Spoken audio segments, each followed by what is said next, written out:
Hi, my name is Greg Forrest, and this video is about my exploration of Cloudera Search. Cloudera Search is built on top of Apache Solr, which provides a search engine to query text data. In this project, I perform batch processing of existing data stored in HDFS using MapReduce. I also built a near real-time indexing pipeline using Flume. Finally, I built a simple dashboard using Hue. The data source is Amazon product reviews. Amazon released the customer reviews of their products, which spans over 2 decades and contains over 140 million reviews. Here's a high-level overview of the architecture. Along the top, this is the simulation of the batch processing of existing data stored in HDFS. Down along the bottom is as new data comes in, a Flume pipeline will source data from a spooling directory and then sync it into a Solr index. And finally, Hue for the dashboarding and the user interface. Cloudera Search uses Apache Solr for indexing and querying text data. Solr is built on top of Apache Lucene. Solr also comes packaged with other projects, such as Apache Tika, which is promising as it promises to pull out information out of PDFs and Excel files. Cloudera Search also integrates with other CDH products such as HDFS, HBase, among many others.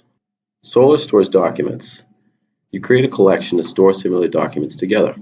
At the collection level, you're going to define a schema, which is going to map out the fields and the field types. Solr is also designed to be scalable. Sharding allows for you to split the collections into separate nodes. You can also define a replication factor in the event of node failure so that querying and indexing is still available among the available nodes. The schema.xml file is where you define the fields and the field types for your collection. Field types are going to define the data types, such as whether they're numeric, strings, dates. It's also going to define default properties, such as whether you're going to index the data, whether you keep a store of the original values, or if you're going to build a doc values object on top of the values themselves. When you create a collection, you're first going to create an instance directory. You can pull default settings from a template, which is great because then you can have predefined field types, which then you'd only have to define the fields and potentially override some of the default settings. And finally, once you create the instance directory, you define a collection that uses that instance directory on Zookeeper. So batch indexing with MapReduce. Cloudera provides a MapReduce or indexer tool.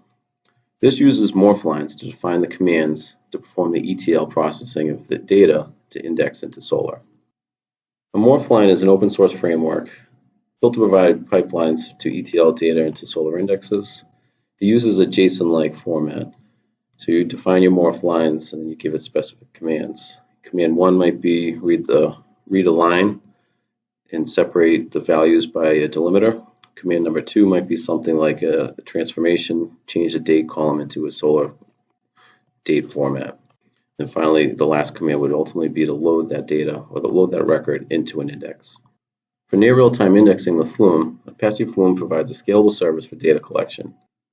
Here's a Flume configuration, just very simple, a spool door source, a memory channel, and then finally the sink is defined as a MorphlineSolrSink. Now that we have all of our data loaded and incoming data now coming in, let's take a quick look at Solr for a quick example of a dashboard. Once I connect into Hue, I have a previously built dashboard. I could load it this way, and I can also go through this option under Apps, select the dashboard tool. Here's where you could quickly select a collection to build your dashboard on top of, and you can build a quick little layout. Or you can load up a previously loaded dashboard like this one. So this dashboard provides the search bar, which will allow you to search the data that's been indexed. Along the left, it provides these facets where you can kind of dimensionalize your results. So if you want to search and filter based off of these different product categories, you can select them here, and you'll see that the charts and the grid results update on the fly.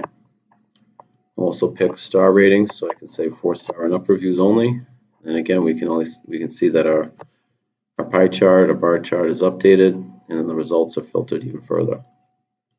If we want to do a search within our reviews, we can also specify a field here.